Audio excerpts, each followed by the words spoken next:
Don't fund me, Wilson.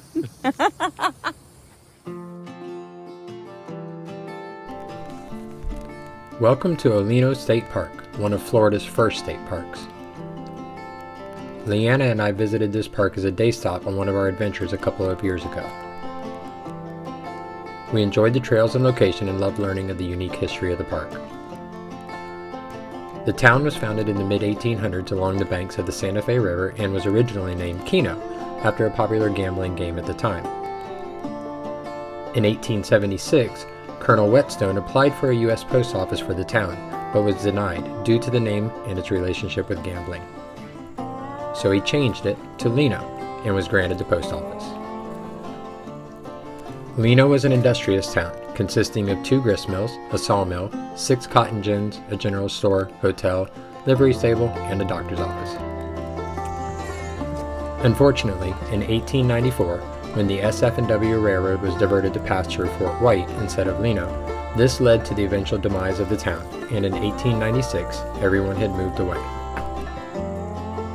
Although the town was no longer inhabited, the area was still a popular place for residents of nearby towns to meet and was often referred to as Old Leno, which eventually was shortened to Olino, the name that is still used today. By 1935, the Florida State Service had purchased the property where the town had been located as the location of a Florida Forest Service camp. Between 1935 and 1936, the CCC cleared land, built roads and trails, and constructed many of the buildings found in the park today. In 1938, Camp Olino opened with the purpose of training employees and youth groups interested in forestry. The Forestry Service ran the training camp for 2 summers before turning the camp over to another division within the Board of Forestry and Parks, the Florida Park Service. In 1940, Olino State Park was opened and became one of the original 9 state parks in the Florida Park Service. The park is located along the banks of the Santa Fe River, a tributary of the Suwannee River, and features sinkholes, hardwood hammocks, river swamps, and sandhills. Olino State Park is one of the few places in Florida where a river disappears underground and reappears further away. Hiking on the River Trail, you can follow the flow of the Santa Fe River as it flows through the park before it disappears underground at River Sink. It then flows via the Santa Fe River Sink, becoming part of the Florida Aquifer System.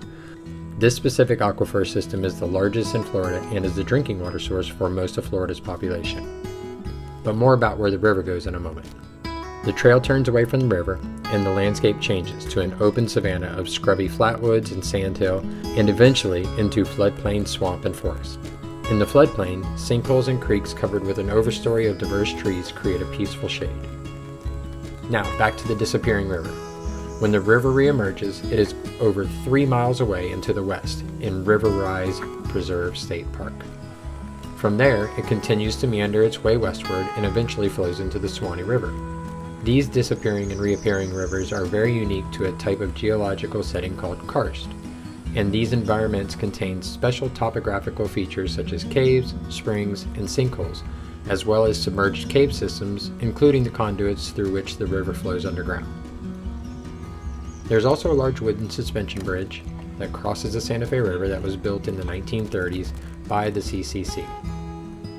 It was opened at the time of our visit in 2021, but according to their website, it has been closed since August of 2022.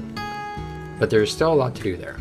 Olino State Park and the neighboring River Rise Preserve State Park have over 20 miles of hiking, biking, and equestrian trails between them that traverse through 18 different natural communities. For more information on Olino State Park, be sure to check out the link to the website in the description below.